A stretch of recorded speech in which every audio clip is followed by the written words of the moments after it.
Hi everyone, this is Mervin Matthew from Sound Canva. Welcome to this third episode of Chord Anatomy. In this episode, we are going to discuss about two of the most important triads which you'll have to ever know. The first one is a major triad and the second one is a minor triad. So what exactly is a triad? Triad is a three-note chord. In the last episode, we discussed about a two-note chord called the power chord, which has only the root note and the fifth note associated with it. Here you have three notes, the root note, the fifth note, and in case of a major triad, you have a major third, and in case of a minor triad, you have a minor third. Let's see it with the piano. So here I am taking the C as the root note, and the fifth above is a E. So if you really wanted to get the major triad, you have to play the major third with it. So here the major third is E. So if you play these three notes together, you get this major triad. And the only difference between the major triad and minor triad is, in case of minor triad, you play the minor third. So here you get the E flat as the minor third from C. So you play these three notes together, the root note, minor third, and the fifth. So when you think about the feel of the major triad and the minor triad, in case of the major triad, you get a much more positive, much more stable, much more energetic kind of feel. But in case of minor, you get a much more gloomier, sad kind of sound. Even there is only one note difference between these two, but the feel which this note creates, it has a night and day kind of difference. In case of major chords, you always go for positive, energetic kind of feels.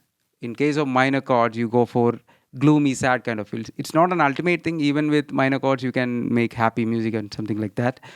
So generally, when we speak for major chords, we have this positive feel, and for minor chords, we have this sad, negative feels. So the next thing is the concept of inversion. So what exactly is an inversion?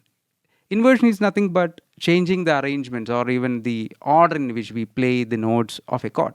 At first, I have played the root position actually. So what exactly is a root position? In case of a root position, you have this tonic note as a bass note, the third above it, and the fifth above it.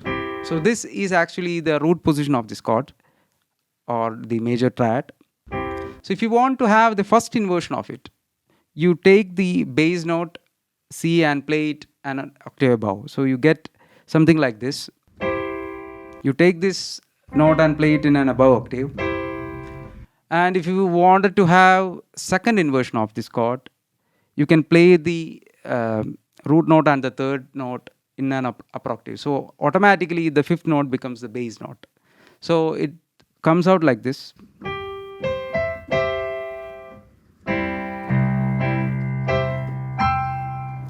In case of a three-note chord, you get three options: the root position, the first inversion, and the second inversion. So when do you use these inversions? Usually when you start a piece of music or even you try to end a piece of music, the best possible option is to go with the root position chords because it offers much more stability and much more resolved kind of feel. But when you play these triads as part of a chord progressions, or even you play these chords as a third chord, fifth chord, or seventh chord, or whatever, it is better to go with inversions because inversions offer much more different kind of sounding, and it is much more unpredictable than the root position voicings actually.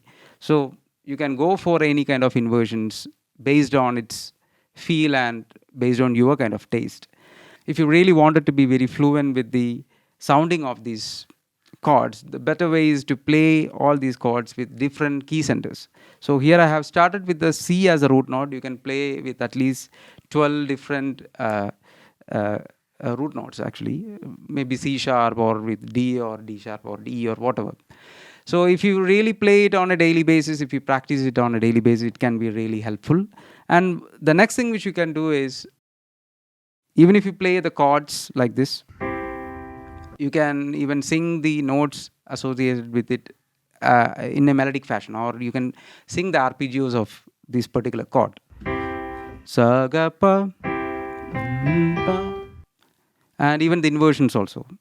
So the way in which I do practice is like this: sa ga pa sa ga sa pa ga pa ga sa sa ga ga pa ga pa sa ga ga sa pa ga pa ga sa ga